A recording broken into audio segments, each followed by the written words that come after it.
that was sick. It was definitely not what I was expecting.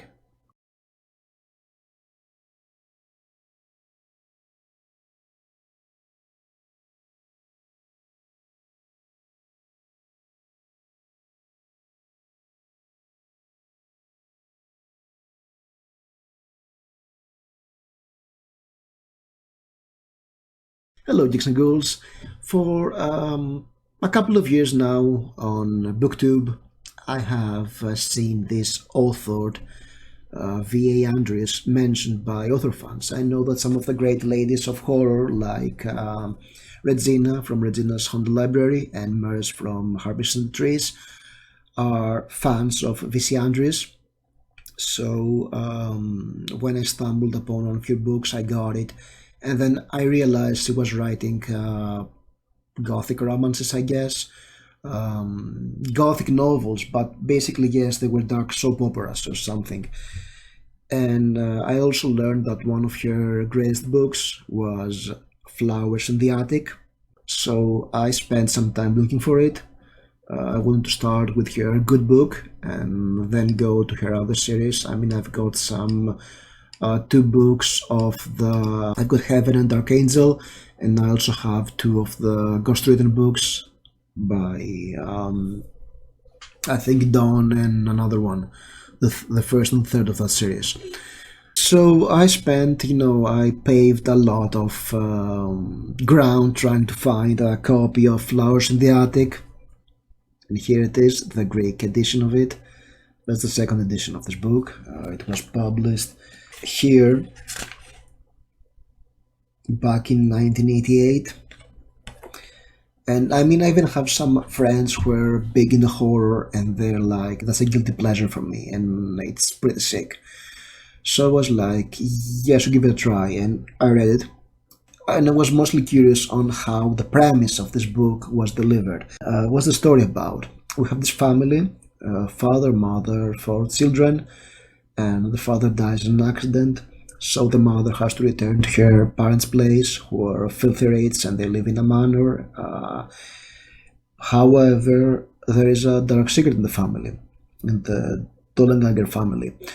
The father is the mother's uncle. He was the stepbrother of her father. They fell in love, they eloped together, and her family, who is very religious and very strict, decided to disown the daughter. And the plan is for the daughter to go back to her parents' place and ask her father for forgiveness and try to make him write her back into his will, because he's on his deathbed, and the other two children of her family, of the Foxgrove family, I believe, have died in freak accidents, mostly because of how strict their family was.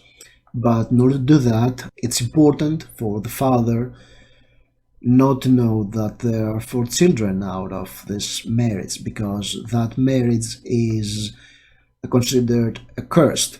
And I'm not quite sure, maybe the subtext is that there is some incestuous feelings from the father to his daughter, that nobody else will have her. So yeah, that's the idea. So along with her very strict religious mother, Corinne, the mother of the Dollenberger family, has to hide her, temporarily hide her four kids, two of which are very young, they're 4 years old. The main narrator is the daughter of the family, she's 12, and the son is 14. She has to hide them in a room that is connected to the attic of the manor, the Foxgrove Manor. And it's all temporary. Of course, it's not temporary. The children are trapped up there for years and years. And so throughout this book, we read about how they grow up there, how they get acquainted to this reality of living trapped in a small room, while there is this strict religious grandmother who believes that they will sin, and she has a lot of rules about their behavior up there, so there won't be another incestuous relationship in the family. Spoiler warning, there is one, because you left two teenagers locked in a room for 3 years. There will be something up there. Yeah, that's what our mothers used to read. That was YA in the 70s. Yeah, I mean, this is YA from 1979. People were weird back then, and really makes you think about how sanitized fiction is nowadays. But oh well. And I mean, for a good part of the book, the middle part where the children are in the attic and they try to make the attic into a garden and play together and they grow together, and I was kind of bored. The idea was really sick. Come to think of it, it was gothic in nature. There's nothing supernatural in this book. It's gothic in the traditional way, where it is about the dark side of the human mind, of the human psyche, dark urges, family secrets, a big castle-like environment. In this one, this is a huge manor. I think it's in the south, so it's southern gothic, I guess. Not sure. Um, Virginia is south, right? I don't know. My geography of the United States sucks. What can I say? But when we get towards the climaxes, this book really bites. This is really sick. It's delivered in spades. There is a nice climax to this book that keeps speeding up, and actually, a lot of the stuff happening there are very well foreshadowed beforehand. The writing is not amazing, and I mean, it's a translation, right? I'm not quite sure about the writing, but I don't think there is something inherently great about the writing of this book, but the concept and the way it climaxes are just awesome. And I can understand why horror fans are fans of this book, because it was gothic and quite sick. And I'm not in a huge rush to go out and buy the next book in the series, I'll be honest. It's out of print for years and years and hard to find. I actually was looking for it for 4 months, I guess, and I ended up buying a lot of other books while looking for it in old bookstores. And at some point, I went to a kiosk. There are kiosks in Athens where you buy simple groceries and books and magazines. And this one had some used books there, and I found it out of nowhere in the one place. I wasn't planning to look for it.